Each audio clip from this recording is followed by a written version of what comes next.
Greetings, ghosts and ghouls, and welcome back to 50k in 30 days. I'm your host as always, the UndeadWriter, and today it is day 4 of NaNoWriMo. Update. I'm gonna be honest with you guys, I didn't write anything yesterday. But hold on, I actually do have a good reason for that. So, as you know, yesterday we were talking about creating your settings and whatnot in different ways so you can map things out. So I actually ended up mapping out a rough draft of my world. I'll probably have a picture of it up here, and if not, I'm just holding up nothing, but I should have a picture up of just sort of like a very plain version of the continent that I'm working on for my story. I won't have any details on for any spoiler reasons, but basically I was using the Madness of a Modern Writer's blog that I linked in day 3's video.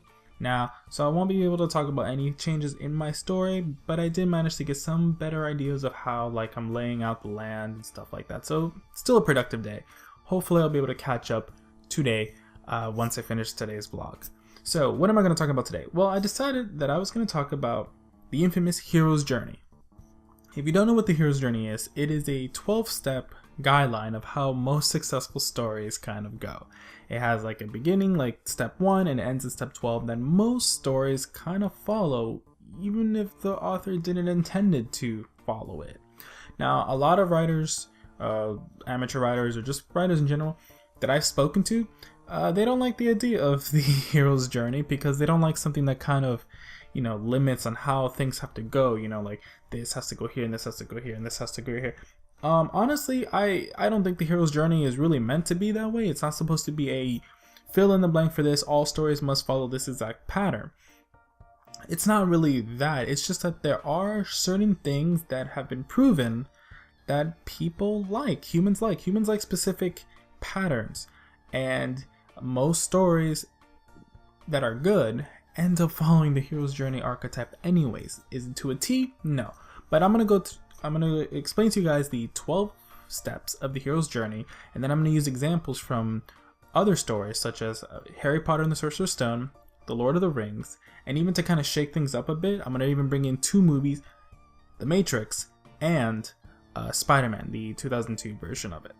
So just to kind of show you guys each step and using those examples. So let's get started.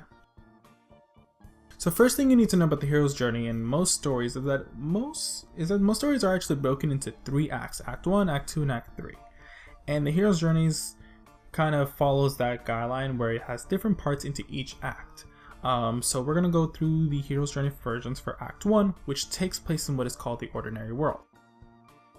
So step 1 is, well, the ordinary world. We're introduced to our protagonist or protagonists in the ordinary world, their world, the world that is familiar to them, their strange, normal world. This is where the hero exists before anything kind of happens, to be honest. Like, this is just we're getting a snapshot of their regular life. Now, a lot of stories sometimes do little snapshots of things already into action and whatnot, but we still need to be grounded somewhere, and this is usually what the first step is for. So just give us an idea of, well, where the hero was before anything went crazy. If the hero's already in a crazy state, then we don't really know why that's different from normal. If anything, some stories will have the hero in an already crazy state, and that is their ordinary world, and it's them leaving the crazy state that might be the story.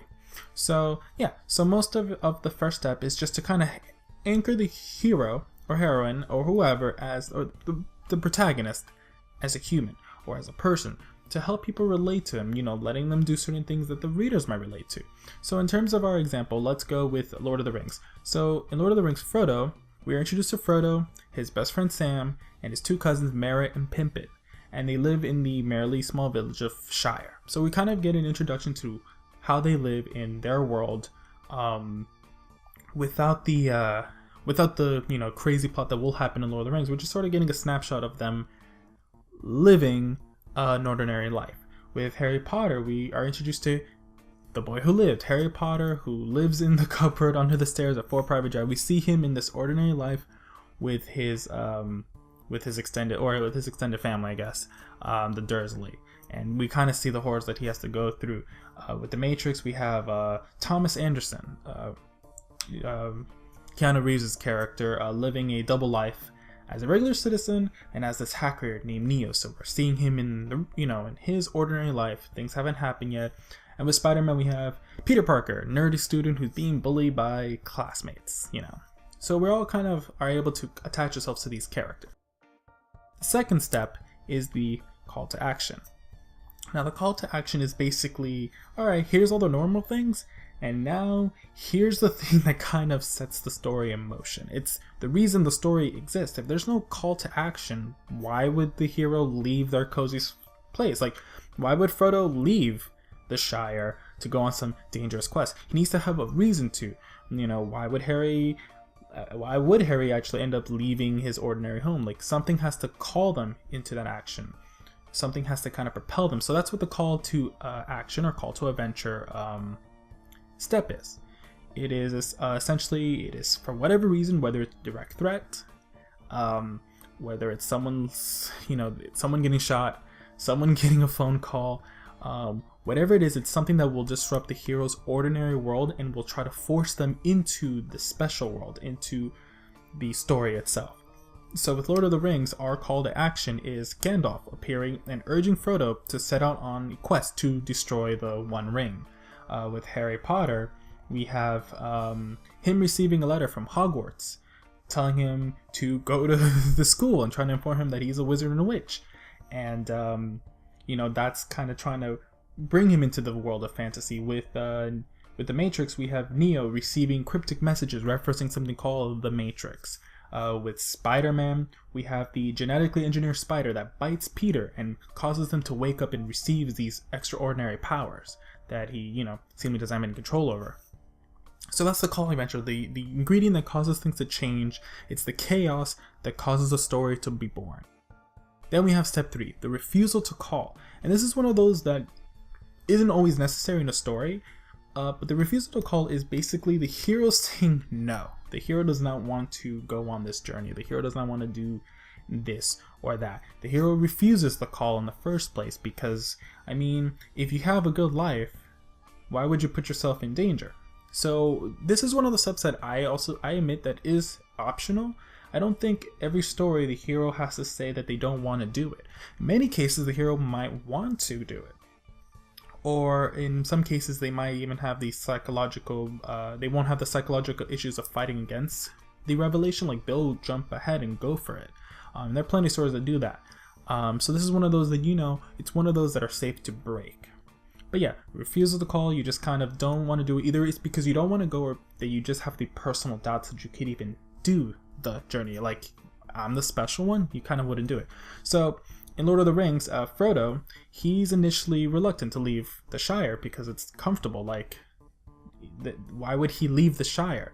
But when he is almost killed by the Ringwraiths, which are Sauron's minions, he realizes his life will always be at risk as long as the ring exists. So he refuses the call, but he realizes that even if he refuses it, he kind of has to go on the journey no matter what. Like, he can't actually escape, and he has to come to terms with that.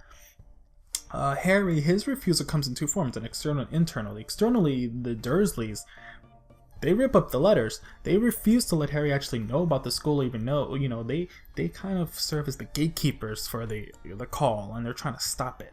And not only that, but once Harry actually finds out about it and finally receives the call, he doesn't believe that he could actually be a wizard.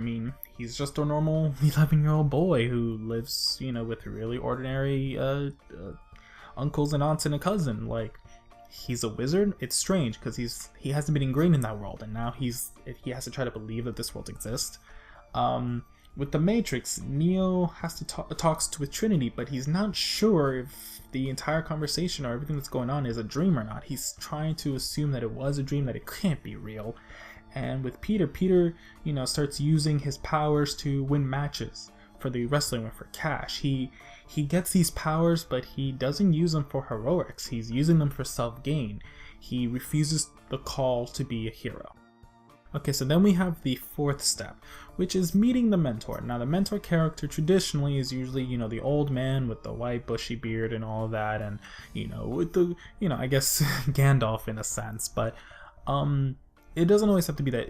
The mentor is just simply a character who will show up during that crucial timing where the character is, or the protagonist is, doubting themselves whether they should take the call or not, and it gives them the nudge and gives them the guidance that they need until they can start moving on their own 2 feet, and essentially are able to give them insight, training, advice, self-confidence, anything. Basically help the hero dispel any doubts or fears that they have so they can actually begin their quest. And a traditional thing is usually that the mentor will stay around until they are no longer needed, and then they are killed off, so that the hero no longer has that crutch, which is usually why they're taking the role of an old person, because it makes the death less impactful and also justifies why this mentor is, you know, has so much wisdom. But they don't have to be an old person, they just have to be someone to guide the character, and usually after the character can start moving, you want to remove that crutch. So with Lord of the Ring, Frodo meets the Fellowship, which is a group of trusted allies of Gandalf's that have pledged to help Frodo in his quest to destroy the ring. So the mentors isn't just Gandalf, it's all of his companions. So it's Aragorn, you know, and Gandalf and Gimli, Legolas, and Boromir. When it comes to Harry Potter, we get Hagrid, who actually finally takes Harry away from the Dursley and helps him along and literally takes him to Diagon Alley so he can buy his school equipment and stuff like that.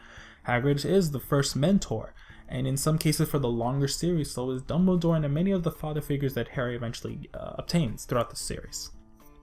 When it comes to the Matrix, we have Morpheus, who, you know, tells Neo to take the red pill so he can obtain the truth, or take the blue pill to return to his old life. This is a mentor that doesn't even force Neo into the story, but gives Neo the choice to take on the story. He's like, listen, we're giving you the call to action. If you want to take it, let's go. If not, you can go back. We'll find someone else. And with Spider-Man, we have Uncle Ben, who advises Peter with those infamous words, with great power comes great responsibility. And that's the guidance that Peter needed to, you know, kind of go with, you know, kind of think about using his powers less for his own self-gain and more for the heroics, which is really ultimately Spider-Man's story. At that point, we get to the crossing the threshold. The crossing the threshold is the point in the story where we're about to jump away. The hero has finally accepted his role. He's accepting the call to action, and now he's jumping from the Act 1 into Act 2. This step is kind of like the setting, ending the first act and leading us to the second act. And it's usually about 1/4 into your story. So that's actually one way to kind of keep yourself pace, is that about 1/4 into your story, you should be crossing the threshold. So the hero's acting upon his call of adventure, and he begins his quest. Whether it's physical, spiritual, or emotional, he's just kind of, he's accepting it and he's going for it. You know, it may be different thing, maybe leaving his home for the first time, maybe doing something he's always been scared to do. The threshold is basically just something that the hero did not want to do or couldn't do, but once he goes over that threshold, he's committing himself to this journey. With the Lord of the Rings, Frodo begins his quest with the aid of the Fellowship on his long journey to the volcano Mount Doom, the only place where the ring can be destroyed. So it's basically Frodo leaving the Shire and going on the quest, like joining this group and actually going to do what he was tasked to do. Like, that's him crossing the threshold. He's no longer trying to deny himself that journey. With Harry Potter, crossing the threshold for him was him learning about his parents' death at the hands of Voldemort.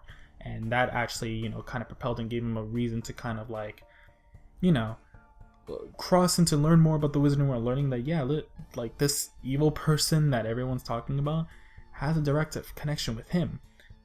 That evil wizard is the one who killed his parents, and it is within Harry's benefit to kind of learn more and be able to prepare himself in case, you know, with that information, and actually embrace the Wizarding World, because he is a part of it, the good and the bad. The Matrix, Neo chooses the red pill and he wakes up from the Matrix, and that's him. That's a really powerful physical threshold that he crosses. He takes that pill and he actually wakes up from the Matrix, and he's no longer part of the machine, and that's him accepting this quest. And with Spider-Man, Peter stops Uncle Ben's killer and then realizes the killer was someone he could have stopped. He allowed Ben's murder to happen, and now he realizes that he needs to use his powers to stop crime, so something like this doesn't happen ever again. And then we go into test allies and enemies, and this is basically, now that the hero's out of his comfort zone, he's going to be hit with a series of obstacles that get more and more difficult enemies that are in his way, and he's gonna have to learn to find allies to help them overcome whatever challenges they must face. And most of this is a big part of Act 2, is just the character learning who they can trust, who they can't trust, what are their obstacles, get over them, and develop throughout the story. And facing more and more obstacles, learning what obstacles they keep pushing away, you know, and building up as their climactic obstacle. And just having their allies who will help them get over the even greater ordeals and getting better and better and better. So with Lord of the Rings, we have Frodo encountering all the obstacles and allies and enemies in his path. Like, he journeys over the mountain pass merely to escape the wrath of the Balrog. He becomes allies with the elves. He is almost captured by the forces of Saruman. He's attacked by a golem. He's nearly eaten by the carnivorous spider Shelob. So a lot of this is just the meat of the story. And you might be saying, well, you mean the story, right? And it's like, well, yes. The important part, and I find that a lot of writers ignore, is that conflict is very important for stories. We need conflict. That's the reason people read. And you must always increase the conflict. Your hero must always be struggling in this point. They're still going up. They're not even halfway through Act 2. They're still struggling. The first half of your story is a struggle. That is what the story is. It's a struggle for the character. With Harry Potter, we have him adjusting to life in Hogwarts. Harry knows nothing about being a wizard. He knows nothing about being a wizard. It's a difficult thing for him. He has to learn magic. He has to learn wizarding life. He has to learn how to, you know, just be around other wizards. And he makes enemies. The Malfoys, in particular Draco being a prick to him. Snape, you know, being antagonistic towards him. We have the pretense of the Voldemort being somewhere within the story. We have a lot of the actual magical creatures like trolls and stuff facing him. But then Harry needs to ally himself with good people. He has Ron and Hermione who are able to help him. Hermione knows a lot of things about the wizarding knowledge and magic stuff, and Ron knows a lot about the wizarding world, being the only one of the three who lives in the wizarding world, like, since Hermione's parents are muggles. So they're each able to give Harry something to help him get better and improve and overcome the obstacles. In The Matrix, Morpheus trains Neo to fulfill the role as the One, who is believed to free humanity. So Neo is the main character, he's the One, so Morpheus gives him the training he needs to overcome the obstacles, the agents, the machine itself, all of that. And with Spider-Man, Peter becomes Spider-Man and begins taking photos for the Daily Bugle. Peter starts figuring out his role in society as Spider-Man. He takes on and gets this job where he takes advantage of him being Spider-Man to take photos. And he starts his, you know, saving New York and doing this and that and trying to help the city out. Like, he's getting into the role of a hero. So then we have step 7. The approach to the Inmost cave. The Inmost cave represents many things in the story, but in particular it usually shows an actual location or inner conflict that the hero has not yet faced, and is probably the most dangerous thing that they have to face in the story at the moment. It is kind of supposed to be like their biggest challenge, like all their preparation they've been doing is in lieu to this challenge. So it's the cave, and they have to prepare themselves before they go into the unknown. And it can be many things. It could be an actual location, a dungeon they have to go through, or it could be a lot of fears and things that they didn't want to actually deal with in the first place. And the important part about this part of the story is that many of the times the hero actually faces a lot of the doubts and fears that they first had at the call of their adventure. The thing that prevented them from going on the journey in the first place are the things that caused them to struggle at this point. And now they have to overcome that again, but with finality, to actually overcome this threshold, this problem. They have to find the courage to continue. They're at the peak point. They need to make the stand of, are they going to go and face the problem or not? So with Lord of the Ring, Frodo departed from the Fellowship alone, with Sam to continue his long journey to the fires of Mount Doom. The Fellowship cannot continue with Frodo because they must help defeat the forces of Sauron that are growing more powerful with each passing. And Frodo and Sam uses Gollum as a guide to travel the secret paths back paths to reach the entrance of Mount Doom. So essentially, Frodo and Sam go off all alone because the rest of their group, their mentor, literally leaves them at this point. Their mentor, their allies, and everyone leaves them, and they have to go on this journey alone with someone they barely trust and literally walk into a volcano area. Like, they're actually approaching the cave. When it comes to Harry Potter, Harry, Ron, and Hermione begin to plan on how to get the Philosopher's Stone before Snape. So their approach is them planning to get the stone before their perceived antagonist, Snape. When it comes to the Matrix, the Oracle tells Neo that he or Morpheus will die, and Neo has the power to choose who will. So now this is a case where Neo now has this information and must plan, must decide what he's going to do when that moment comes. He's given that knowledge. Spider-Man, the Green Goblin, asks Spider-Man to join him, but Peter refuses. He's asked to join him in becoming, whatever, evil villain nonsense. Peter has to make the choice. Does he join the villain or does he not? And that's his approach to the inner cave, to the darkness, to the big conflict. He has to make that decision.